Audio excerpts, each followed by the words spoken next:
The next thing I want to give you are some really great resources. So these are resources you will look to and draw upon and use as you're learning HTML and CSS, as you're learning how to build and create websites.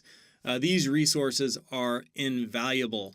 There's a ton of information out there. A lot of it is misinformation. A lot of it is misguiding. So knowing the correct resources to go to, knowing where to look to find good guidance and good education, or to figure out how do I do something? Where do I go back to look? Oh yeah, how do I do that thing? Where do I go back to look to figure that out? Those resources are going to help you tremendously as you learn how to create and build websites using HTML and CSS. So we've got 10 resources here. The first one are learning resources. You can get to all of these resources by clicking this link right here. So that is this URL, and I'm just going to show it to you right there, and we're going to zoom in on that.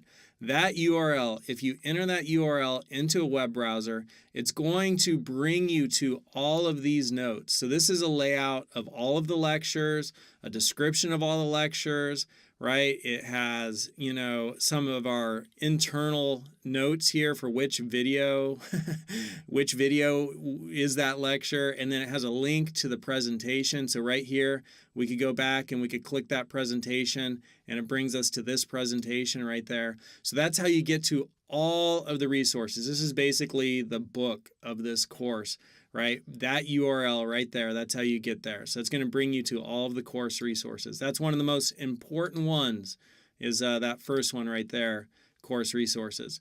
This link right here, Shay Howe, Code Academy, Google Web Fundamentals, MDN, Mozilla Developer Network, Learning the Web. These are the very best links, the very best resources for learning the web. So I encourage you, in addition to this class, to explore these learning resources right here. Shay Howe, Code Academy, Google Web Fundamentals, MDN, Learning the Web.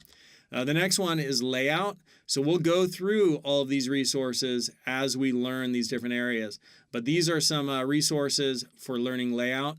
Additionally, I might be adding one or two new things to these different resources as we go through the course. Like, oh yeah, I need to also have that on our resource list. So those will be added in as we discover, or as I realize I've left something out. We'll add those in. There are resources for reference. So I think I might have already mentioned this before, but you always, when you're looking something up, you always want to use MDN, Mozilla Developer Network. Right? That is the go-to resource, Mozilla Developer Network. So for instance, if I wanted to learn about MDN and what does the article tag do, right? So I could do MDN article, and that's going to bring me to developer.mozilla.org. And then I could read about the article tag. We're going to learn all that, but going to MDN is really kind of where you want to go when you're looking for documentation. So, Can I Use is also super useful. I'm going to show you how to use that. Webplatform.org is also a really good resource. It's a coalition of Mozilla and Google and a few other big companies. But MDN is the go-to source. You want to avoid W3 schools, right? They have some good stuff, but generally avoid them. So the W3 is the organization which sets the standards for the web, and we'll learn about that. W3.org stands for the World Wide Web Consortium.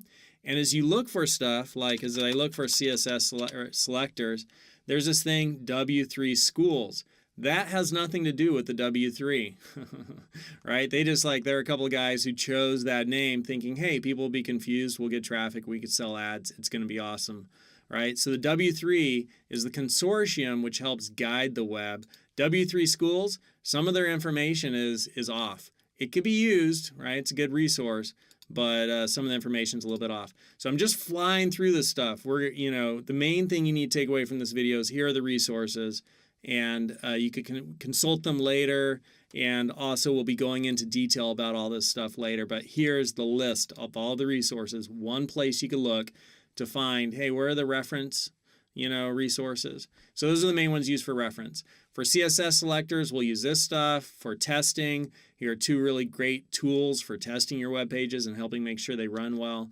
For craftspersonship, I didn't say craftsmanship because that's kind of skewed. That's leaving out half the population.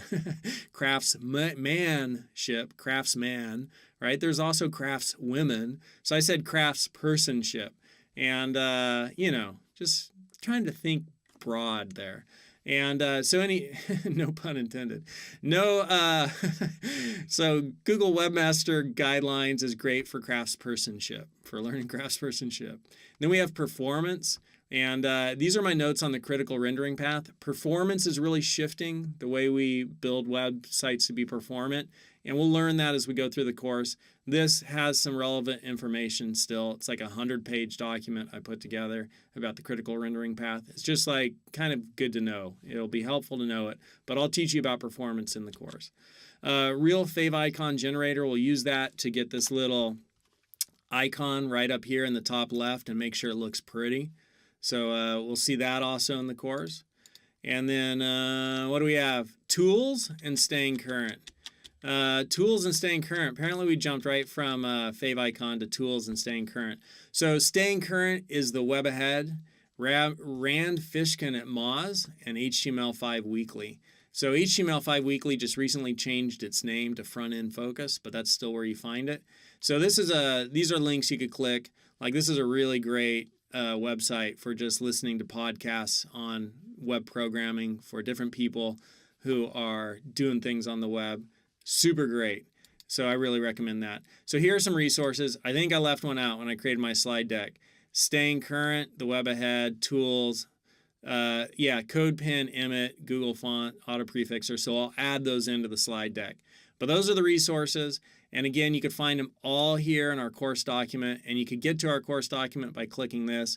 And then once you click that, you're able to come up and get to each of the presentations if you want to see the presentations just in person. So I'm just trying to be organized so that you have access to everything you see. And you could use it as a reference. You don't have to go back and watch the video. You could go back and say, okay, what was that video about? That kind of a deal. Where are those links? Okay, they're all right here. And you could just click them. So just trying to make things as easy as possible for you so that you could just get busy quick and start building cool websites.